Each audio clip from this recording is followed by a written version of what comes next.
We on marriage strike, man. It ain't right, man. It ain't right what they did to Dr. Dre. It ain't right what they did with Jeff Bezos. It ain't right, man. And we refuse to stand for this. Women been getting away with this shit for too long. And never do I see it the other way on the news in Cali. When women who married to rich, married dudes and ain't rich as they, nah, we on that. We on strike, man. No more marriage, fellas. If your wife wants you to get married, say, nah, we on strike. I gotta stand with my people until they change these laws. Marriage should not have no type of way y'all can make that make sense, man. This dude gotta get his woman this money until she remarries. Come on, man. You gotta pay somebody you're not with until she remarries. Your boyfriend, his trips paid for off of you. That's embarrassing, kid. You can't do that to people, man. That ain't right. That ain't right. If the shit don't work out, it's over, man. And that's what that is. Like, okay, it is what it is. Like, put you up, maybe set you up for a year where you get your, But if it's over, man. You ain't living the life with me if you ain't with me. What the fuck I still owe you the life for if you not with me? It's over. We have to stick together on this, fellas. No more marriages. Tell the women who try to get married, if you engage now, cut it off. Say, hey, wife, we can't do this shit. Slim say we got to strike. We standing on that, man. We got to stand up for Dr. Dre. All that good music he gave us, man. All that good-ass music he gave us all these years, man. We have to stand up for Dr. Dre, man. Do you really think PJ Washington is forced to pay $200,000 a month in child support? Well, that was the news all over the internet yesterday. His ex-wife, Brittany Renner, allegedly divorced him 2 weeks after giving birth to their child. And there's even further evidence that earlier she had a video out on the internet saying that athletes are dumb and you can get money from them. Really? So if y'all really want to try to come up off a check off a man, you could just fuck athlete. They're really dumb. Well, everyone's saying 18 years of $200,000 doesn't even make sense for PJ Washington or child support. And this morning, PJ Washington did tweet, "Stop the cap." So I don't know who to believe, but if it's true, that's just a little too much.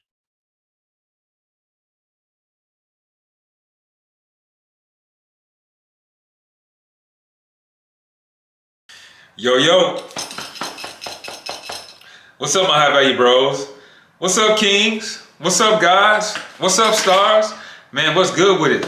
And what's up to all the high value queens out there too?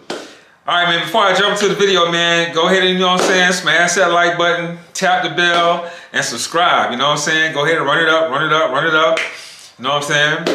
Now, today's video is basically, we're going to be talking about why, high value men, we're not getting married, or they're not marrying as much. And I'm going to just tell you why, because when you look at marriage statistics, like, like I've talked about marriage statistics in other videos, but I just did some research and looked it up. Right now, the marriage statistic is around, 40%. You know what I mean? Like what really sparked this video was I was watching on Netflix, It's a series called Explain. And on that series, it was talking about monogamy. You know what I mean? And in that, they had a survey from 2015, and it said like 2.2 million couples got married, and 800,000 of them ended up in divorce, and that's like what, 36%. So first-time marriages has dropped from 50% down to like 36% in in 2015. I just looked up 2020 last year, and it's around 40%, 42%, somewhere around there. So it's around 40% now. So it has dropped and it has declined, and that's basically because most people are waiting to get married. When I say people, I'm talking about the millennials and Generation Z. They're too young to even think about it right now, but the millennials are like, they're staving off, like they're getting more, financially, economically established before they just jump into marriage or whatnot. So the marriage versus divorce rate right now is about 40% first go around, 60% second go around, and over 70% on the third go around. Now that's still pretty high, 40%. You know what I'm saying? that just proves and shows that, you know, the whole monogamy setup is maybe not the best option for couples. You know what I mean? Especially now, you got all kind of agendas being pushed out here. Then you have all different types of people that are in couples and things like that. You know what I'm saying? It's just weird, you know. But I'm talking about a heterosexual male with a heterosexual woman, you know, getting married and things like that, and why heterosexual, high value guys, alpha males, whatever you want to name it. You know, I don't like to use alpha male because it's used ad nauseum. But you know, along that line. But a high value guy, you know, a lot of them are not getting married because there's just too much risk involved. You see what I'm saying? You know, you spend a lifetime collecting assets, you know, starting up that business, investing, you know, busting your ass, you know what I'm saying? You know, attracting and achieving excellence and greatness, you know, and becoming your best version, and, you know, developing financial freedom or achieving financial freedom. And then, you know, you achieve all this success, and, you know, and then you get married, and then it don't go right. And then now this woman, you know, she takes half of your shit. I mean, look at Dr. Dre. Look at, you know, all these people that's gone through divorces, and they have to pay, you know, crazy amounts of money to their former, you know, wife, because she don't think the relationship was worth it anymore. She got bored or whatever the fuck, and they leave. You know what I'm saying? And then now you're losing half of your fucking wealth to child support and alimony, often in perpetuity, meaning until she dies or remarries or some shit. And it's just not cool. So you got to pay this woman to get rid of her. You know what I mean? It's crazy.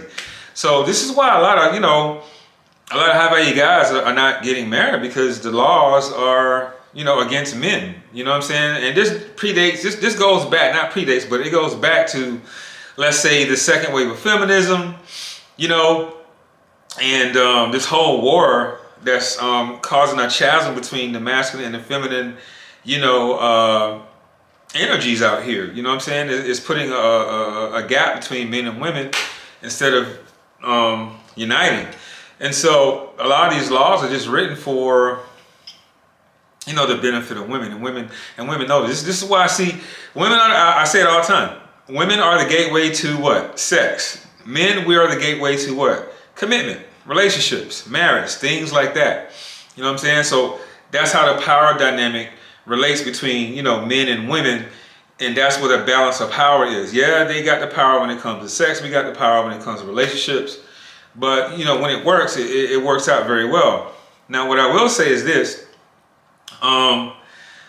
Monogamy tends to work best, you know what I mean, for like people who are very religious, you know, because really the history of monogamy began pretty much in colonialism,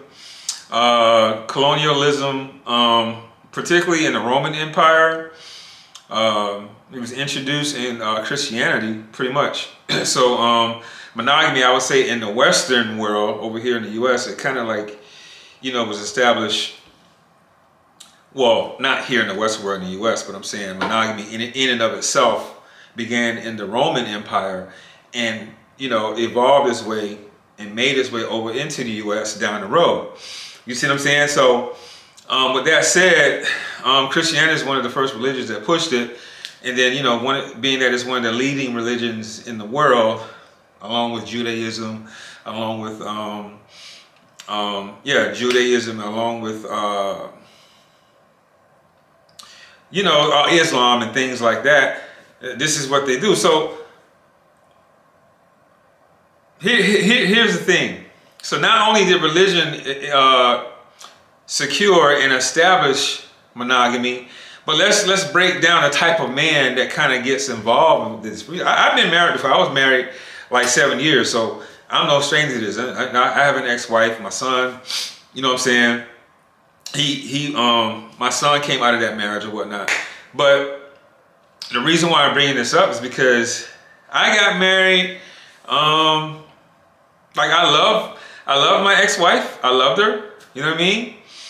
But you know, we was already kind of like engaged. But when she really got pregnant, I was like, yo, you know what I'm saying? I'm not really trying to have a baby out of wedlock. And I went on ahead and married her. I was just trying to do the right thing. I was very young at that time. I was in my early 20s, you know, and I was raised primitive Baptist, you know what I'm saying? And around that time in my early 20s, I started, you know, delving into, you know, other religions like Jehovah's Witness. I even became a Jehovah's Witness at one point for like a year or so. I was actually involved, like knocking on doors, passing out watchtowers and shit like that, or whatnot. So what I'm sharing this with you to help you understand that, you know, I was heavily involved in Christianity at one point. My whole family is basically Christians, you know, down from my mom, my aunties and uncles, cousins. Like, I'm pretty much the only one that's not a Christian, you know what I mean, in my family. On both sides, and they all probably think I'm crazy at this point because I'm a spiritual person. I'm a spiritualist. You know what I mean?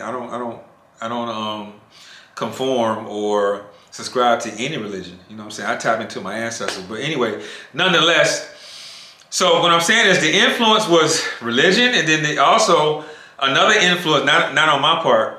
When I say this second type of influence, another influence is that a lot of simpish guys get married. You know what I mean? Because listen, the more high value that you become, the more successful that you become, the more dominant you become, you know, the more women you're going to attract, because women, you know, they're attracted to resources, they're attracted to success. Men are success objects, women are what? Sexual objects. In other words, you know, women are attracted to success and achievement, right? And resources. Men are attracted to beauty and youth. Now, with that said, so the more that you acquire wealth and success and, you know, financial status, social status, sexual market value, you know what I'm saying? If you apply the things that I tell you, you know, with your spirituality, your religion, whatever it is for you, getting right with spirit and all that, and then tapping into your body, eating right, exercising, dressing right, raising your sexual market value, your social proof, and that in turn is going to establish pre-selection with women. And pre-selection just means, hey, if you're a successful guy, you're going to have a lot of women around you or being attracted to you. That's called pre-selection. It's called social proof. And so women are attracted to that as well as men. This is why a lot of women are attracted to guys who are already married. That wears a marriage ring, because that says to her subconsciously, hey, this guy's established. He's not afraid to commit. And he's got some resources because look at his wife. You know what I mean? So I'm attracted to that too. You know what I'm saying? So anyway, but simpish men, they simp. Not all guys who are simps get married, but I'm just saying the monogamous setup seems to be from men who are somewhat like, you know, simpish, so to speak, because they grew up on the whole, you know, paradigm of monogamy that's pushed through religion, that's pushed through movies, that's pushed through peer pressure from family and friends and things like that to go ahead and get married. Like it's the right thing to do. You know what I mean? So they're just kind of like conforming with what they've been subjected themselves to over the years. Now, but if you notice, you know what I mean? Like the divorce rate is like 40%, so to speak. So that says a lot in terms of like look at what's prevalent in today's society. What's prevalent is what? Side chicks, side niggas, cheating, infidelity, blah blah blah blah. I mean, this is the reason why we watch like damn near Jerry Springer for the freaking 20 years, and you got shows like Cheaters, you got shows, and then you got the Maury, and you're not the father, you know, type shit. You know what I'm saying?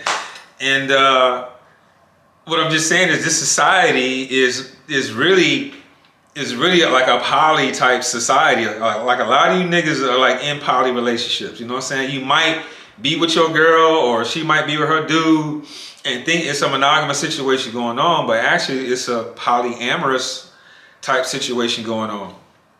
He's stepping out cheating, she's stepping out cheating and shit like that or whatever. So really the most natural paradigm that really works is polyamory.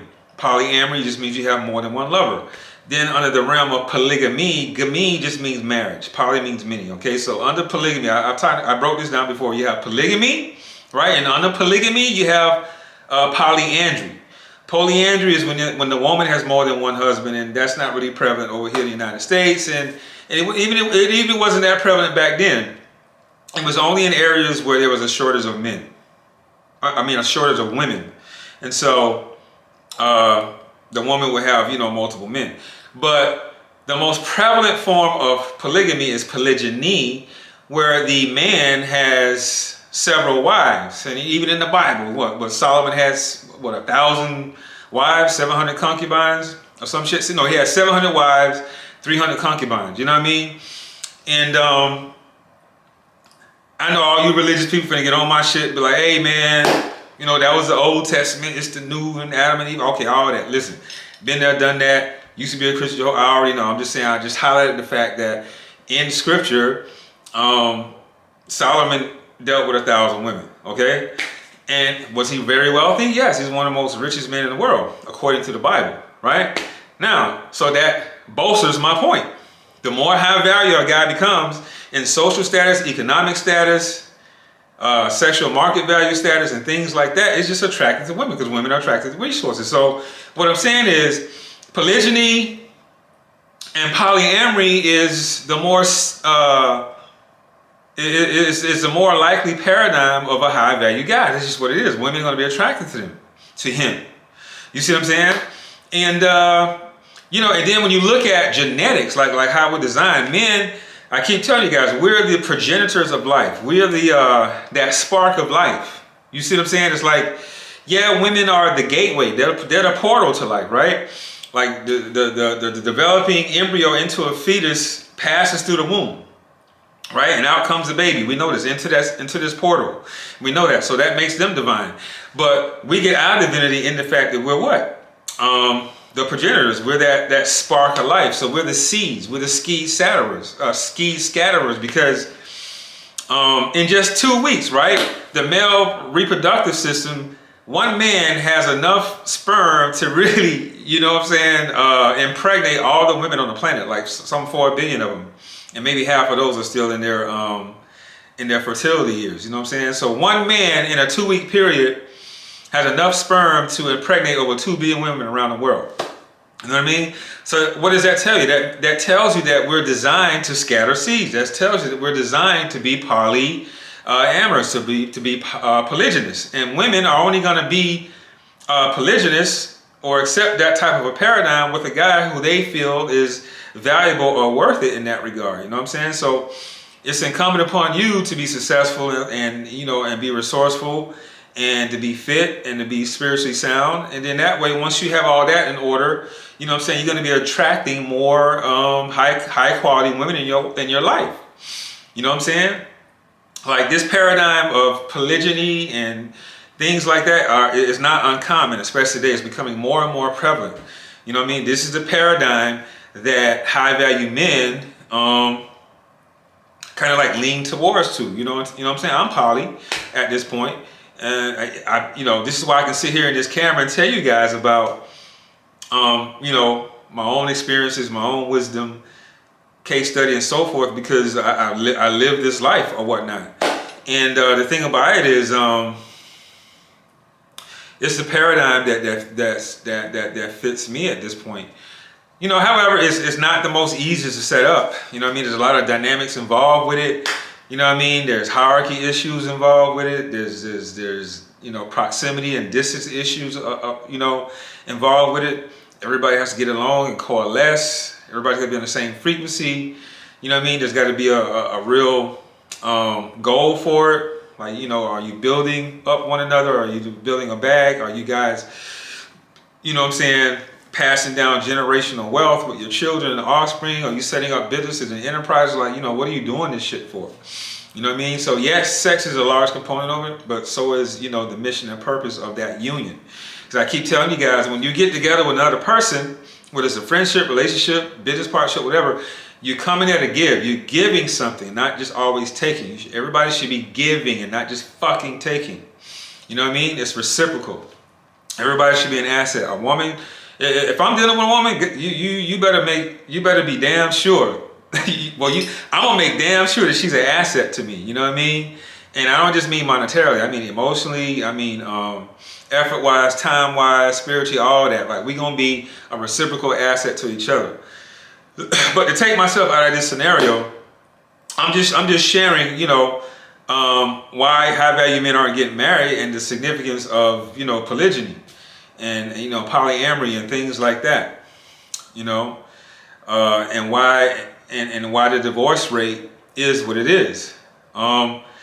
So I think that the monogamous guys that are in these relationships is thinking that it's going to work out are mostly, I'm not going to say all, but mostly these guys are like, kind of simpish. They believe in the fairy tale and things like that.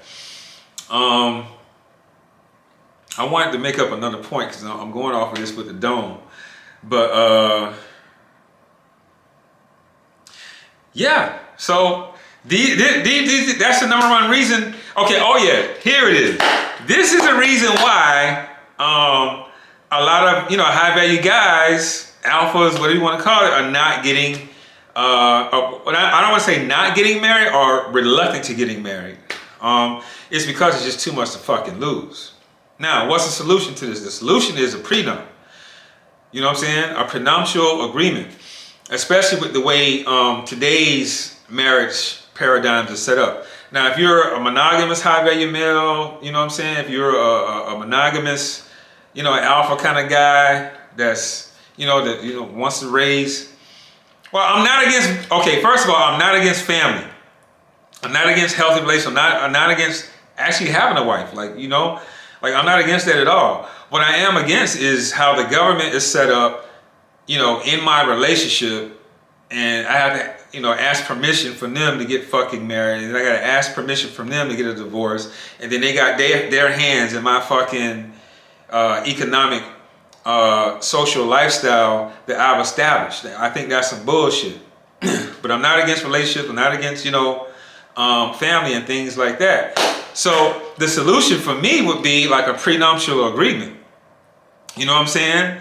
That we can both agree on as, as a husband and wife. And then also, you know what I'm saying? I'm not against marriage either. Like if we can write up some vows and things like that, both of us are comfortable with and it benefits her and it benefits me and things like that. We can write that up. Okay, fine. And then have like a ceremony, you know what I mean? With family and friends that you want to invite and, and have someone to, constitute this ceremony, then yeah, I would gladly do that. I don't know, who would do it, you know what I mean? Or what the title of that person is, but I'm saying, like, I don't want to have a traditional marriage like I had last time. No, fuck that. You know what I mean? But, yeah, I would get married again under the pretenses of having a prenup, that kind of a thing. That way it safeguards me and it safeguards her, so to speak. You know what I mean? Because a man shouldn't be penalized because the relationship didn't work out. That's just point blank. You know what I mean? Like it don't make sense to me. You know what I mean? It just doesn't. Take care of your responsibilities with your children. You know what I'm saying? That's cool. I did child support too. That's cool or whatever. But all that, alimony in perpetuity, all that alimony for 2, 3 years, 5 years till she gets remarried, that's some bullshit. You know what I mean? Like if you guys move in together and you guys divorce or separate, and maybe she didn't work or none of that, or don't have a business to produce her own income, okay, yeah, maybe set her up for 6 months, maybe a year max, and that's it. Fuck that. But all that, I'm finna fund your lifestyle for the rest of your life until you remarry. That's some bullshit. I don't believe in that.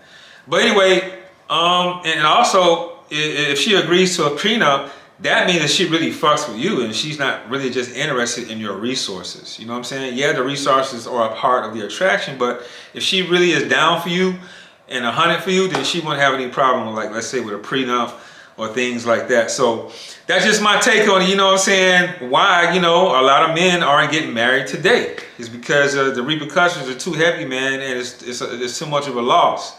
All for what? I keep telling you guys, like I write in my book, you know what I'm saying? Sex is not an asset. It's a benefit.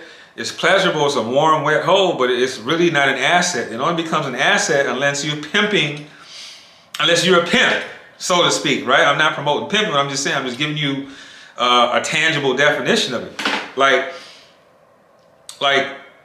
a woman who's selling her vagina is her asset. But if I'm pimping her as her manager and she's making money off of selling her vagina and I get the money and she breaks it off with me, see, now it becomes a financial asset to me. That's just, I know it's a crazy example, but I'm just telling you, in and of itself, sex with a woman is not an asset. It's a privilege, but so it's a privilege, right? Because she has a gateway to it. But it's also a privilege for her to have sex with you because you're both giving your bodies to one another. You're becoming one together. That's why it's called sacred energy exchange sex. You see what I'm saying? It's an exchange of energy and you both unite.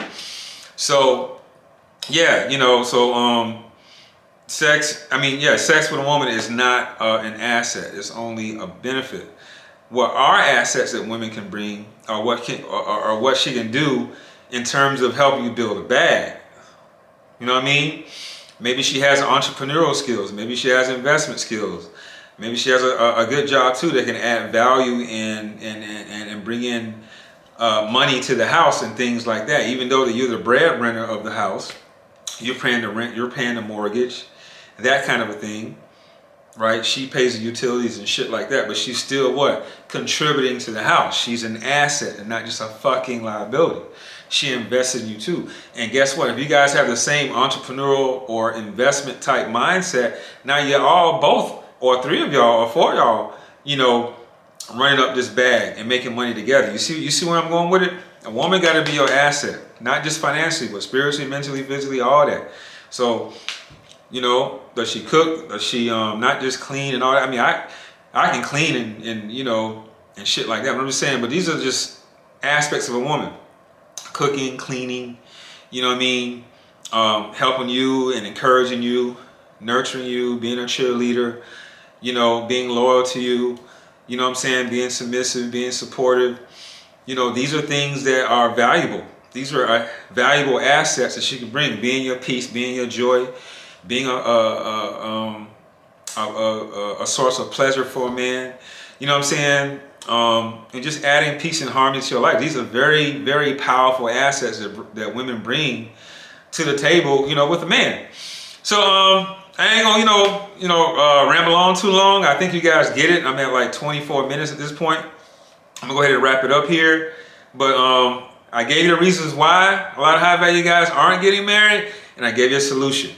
Prenups. That levels the playing field, and it really exposes, like, is this really about love or is it about business? But anyway, guys, get the book, How to Be a High Value Man, The Blueprint to Success for Women. It's available in ebook, paperback, and audiobook. I got version 2 coming out very soon, the revised edition with Angela Stanton. It'll be out by the end of the month or, the first week of September. Guys? Add me. Yeah, so guys, add me on IG. That's ace_Heru. Add me on there. And shoot me a DM topic, or if you want to book me for a consultation, we can do that too, we'll chop it up about life, we'll chop it up about women, and we'll get it in like that. Guys, like, share, subscribe. Like my shit, share my shit, subscribe to my shit, and comment on my shit. It helps the channel grow. We're going to run it up like we're doing, and just create high value men all across the globe. Now, you have to excuse me, I had to change. All right. As you can see, like, I shot on my camera, right? I bought a new vlogging camera, so I hope you like, the new imagery. But then the goddamn camera just died on me, saying it was too hot, so now I had to switch to my phone. And now instead of having my phone in portrait, I got it in a landscape. So this is a video where I can experiment with my phone or the camera. You tell me what you like best, all right? But that's all I got for now, man. I'm gonna see you guys next video, man. Much love. That's a price placed amongst oneself by oneself. And most importantly, realize when it's time for that price to go up. For else, if I love you, I'd kill for you. But they don't recognize the value. Put my life on the line for a nigga, he ain't recognize the value. And I ain't since I took the charge when I'm state, but they ain't recognize the value. And they gon' love you when you dead, but while you here, they don't recognize your value. And I'ma have to cut her off every time if she don't recognize the value. Little baby wanna be obedient. She said she recognize the value. Just don't disturb a nigga grind. Act like you recognize the value. She said she love a nigga mind. She said she recognize the value. It ain't no price on his life, but they don't recognize the value. I put a price on your life, and they gon' come collect the value. And this money don't mean shit. You better recognize the value. I'm down to kill for my respect. You better would've recognized the value. I held it down on my dolo, but they ain't recognize the value. DA office I ain't fold though, but they ain't recognize the value. I tried to put a couple niggas on the way, but they ain't